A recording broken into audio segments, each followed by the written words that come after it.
Aujourd'hui, nous avons le plaisir de vous recevoir pour nous parler de ce que vous faites comme accueil, accompagnement des personnes violentées ou des familles des personnes concernées. Voilà, je vous laisse la parole. Merci. Par rapport au sujet du jour, donc violence aux femmes, ce que nous pouvons dire, nous ne travaillons pas spécialement pour ces cas-là, mais par contre, comment est-ce que nous arrivons à gérer les dossiers qui nous viennent, soit de nos partenaires, soit via notre numéro gratuit, soit via le service de prévention dont on découle. Les gens viennent dans le cadre de la médiation et nous, on reste à cheval sur les principes, sur les fondamentaux de la médiation. Si on revisite la définition même de la médiation, nous trouvons par exemple le processus, la construction ou la reconstruction du lien, la responsabilisation et l'autonomisation. Donc, pourquoi je parle de la responsabilisation et de l'autonomisation? C'est parce que les gens qui viennent ne viennent pas chercher des solutions chez nous. On les amène à apporter leurs propres solutions. Lorsque les gens viennent chez nous, la relation de confiance est plus vite établie parce qu'effectivement, il y a toujours cette crainte un peu de l'autorité et on peut comprendre que dans les milieux ici, dans les milieux urbains, parfois on ne fait pas confiance à la police, on a peur de la police et qu'effectivement, donc les gens sont peut-être plus à l'aise avec nous que dans un commissariat. Et quelque part, oui, on a plus de facilité à aborder certains sujets aussi. La personne, peut-être ne se sentira pas jugée lorsqu'elle va se confier à nous. Et vous recevez combien de personnes par an? Ou comme ça, moi, me donner un chiffre, c'est difficile. Mais... on a dégorgé la police de 3550 appels par an, ce qui est tout à fait énorme.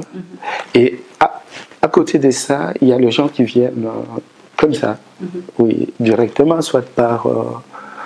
notre voix donc, téléphonique, soit parce qu'ils nous ont vus passer dans la rue, soit parce qu'ils nous ont vus au marché, soit parce qu'ils ont lu quelque part.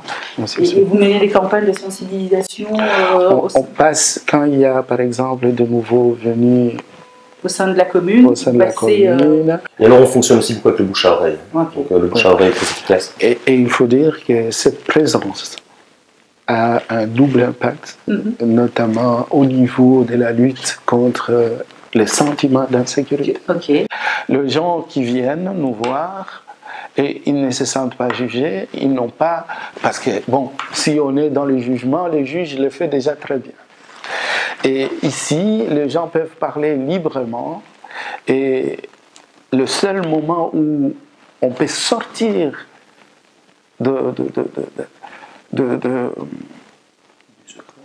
du secret professionnel, c'est à partir du moment où il y a un danger imminent, où il y a des mineurs qui sont en danger. Voilà. Mais en dehors de ça, tout ce qui s'est dit, ça reste ici. Et que la personne, si elle-même en sortant d'ici le dise à une autre personne, ça n'engage que la personne. Par rapport aux auteurs de violences intrafamiliales, qu'est-ce que vous faites? On parle auteur victime. Nous ne sommes pas dans ces dynamiques. D'accord. Vous êtes dans cette dynamique concrètement. Qui a raison, qui a tort. Évidemment. Non. Nous sommes dans les dynamiques d'écoute, d'accompagnement et d'apporter une aide aux personnes qui viennent nous voir. Qu'ils soient victimes, qu'ils soient auteurs.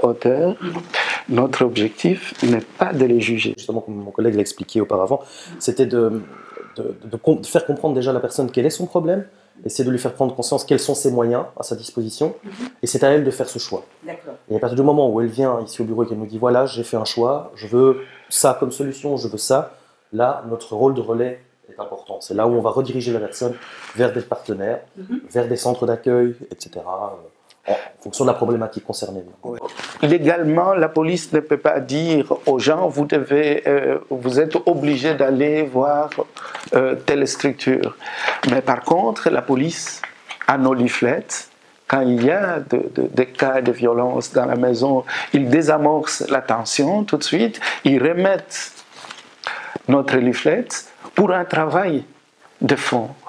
Donc, et ces gens prennent contact avec nous Et on essaye de travailler avec ces personnes. On a peut-être aussi un avantage par rapport à l'aspect légal des choses, par rapport à la police, c'est le fait que justement, lorsque les gens viennent chez nous, la relation de confiance est plus vite établie, parce qu'effectivement, il y a toujours cette crainte un peu de l'autorité, leurs droits. Ouais. Oui, parce qu'en fait, quand quelqu'un est dehors, il n'a pas de papier, on peut les renseigner.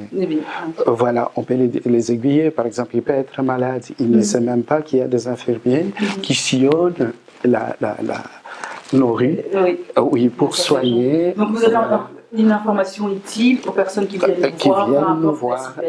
Exactement. Et on leur donne un peu de dignité. Le fisc, le fait de les demander de venir jusqu'ici, de prendre un café. Il y en a d'autres, nous avons des sacs, il y a des fois, on donne des habits que nous-mêmes nous recevons d'autres structures. Donc on donne un café, il y a des gens qui ont déjà fait je ne sais pas combien de temps sans pouvoir se laver, ils peuvent prendre une douche. Mais après ça, ça ne se limite pas là. On leur dit, voilà vos droits. Voilà ce que vous pouvez faire pour vous mettre en ordre. Voilà ce qu'il ne faut pas faire ou ce qu'il faut faire, par exemple, tout simplement. En tout cas, je vous remercie beaucoup pour ce que vous faites et je vous dis à très bientôt. Et donc, nous, dans le cadre de notre travail, c'est vraiment donner des adresses importantes, utiles pour les personnes concernées par rapport aux violences intrafamiliales. Et aujourd'hui, je suis très contente de pouvoir discuter avec ces messieurs qui font un travail important au sein de la commune des Verts. Merci beaucoup. C'est bien, c'est raté. Un petit détail, particularité, on ne travaille qu'avec les Évorois. Voilà, j'ai bien fait de préciser. Voilà, c'est bien ça, c'est la commune des Verts. Voilà, merci. Voilà, merci beaucoup. Merci à vous. Je vous en prie.